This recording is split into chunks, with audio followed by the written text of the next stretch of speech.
One mama le tsotsotra tsy mba nanambe fa tsy nikely sorokizy ny taizasy nanabe na dehibe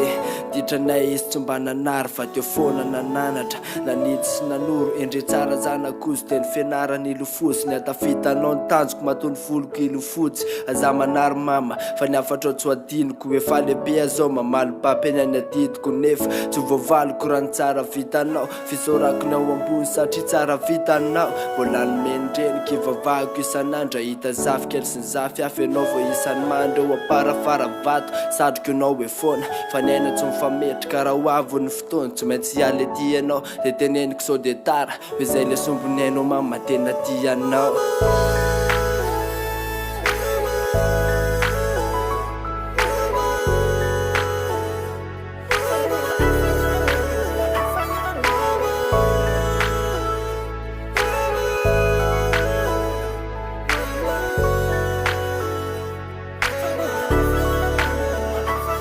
Aion'ny firavaka raha very aza atao no mividy favao ny olo tina solona raha toy izy ka nandao fa mama tsisy masoleto atany satria mbola hafa ihany zany fitiavandreny zany raha sendra misy manjoanay izy ho mitebiteby satria izay mahazo menakineny de makarary anazy fitiavana matoy izy mikapoka sy mibety satria ny zanakatina tsitsitsina rotsakazo ndraindray mipevitsy matohatra afaka mpanafa na de zany menoto so ny fonjany tsefalo ho alaviriko mama ny anatrao nataoko atsainy ianao tsy an'olo baty mafana fandre seko sy ny fao miazako fatako rehefa fiarana rabovy tsapako hoe nerim-ponina nananao tsisy ananina felifely anao rinana iterabavy de tiako rambenor mama no atolo modely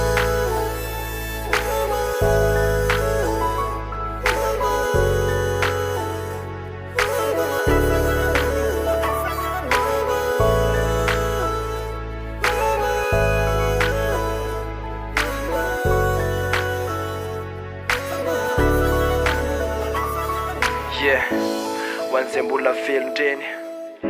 tolory aza ny fitiavana tolory aza ny fanajana meo aza ny valibabena tsy hoe vola makarena fa mifahendrena sy ny fatafitanao ny ilainy ho reharehana atsao izy raha mbola velona fa tsy zotra mama raha mbola eto an-tany atolotra ho amin'ny mama rehetrarehetra.